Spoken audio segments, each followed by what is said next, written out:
Hello and welcome to our reflections for Tuesday. I thought I'd introduce you to another part of my study. You're used to seeing all those bookshelves full of books that I may or may not have read or even picked off the shelf ever. I thought I'd show you the more sort of relaxed setting of the study as well. From this armchair here, I can see out across the sort of back patio through that window or into the garden by looking through this window here. It's a place where I read books, where I sometimes fall asleep because it's a very comfy armchair with nice cushions. And behind me you'll see a picture that is a woman kneeling and bowing down, and it simply says underneath, "In the stillness I bow down." So this is a reflective place, and it's a good setting for today's reflection, I think, because today's reading covers that horrible story of David and Bathsheba and Uriah. And the little chunk that we're supposed to look at today is the end of that story, really. It's in 2 Samuel chapter 11. You'll remember that David spied on Bathsheba having an open-air bath and lusted after her, and sought to find all kinds of ways of getting rid of Uriah, Bathsheba's husband.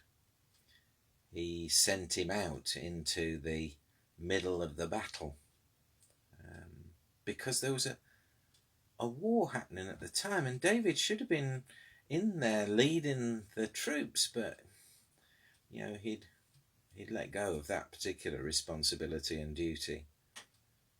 So caught up was he with this new project, this new woman. And his temptations got the better of him. He manipulated the situation so that Uriah was placed in the forefront of the battle where the fighting was its hardest. And funnily enough, Uriah got killed.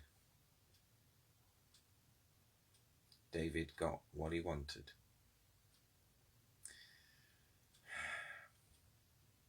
I wonder if you've struggled with temptation of some sort or another. I wonder what you've done to try to offset that. If it's something that doesn't trouble you in any way, then rejoice and be blessed. But if there's some secret that you're not proud of, that you don't want anybody to know about, then just in the stillness bow down, like that woman in the picture behind me, and ask God to help, because that's what God wants to do. Even the stuff that we're ashamed of, he wants to help us with. So in the stillness bow down. And it may be that you might want to ask God to try to protect you from the force of that temptation upon you, to bind its power over you. And it may be that you want God to help you to have the strength to avoid those situations in which temptation comes. That's an appropriate prayer as well. It may be that you feel that it's right for you to ask for forgiveness for all the ways in which you've let temptation get the better of you. That in the end is what David did. And remember that it wasn't the end of David's possibilities or ambitions or hopes or even of his calling, because God still use David mightily, despite the fact that he'd messed up. And he'll do just the same for us.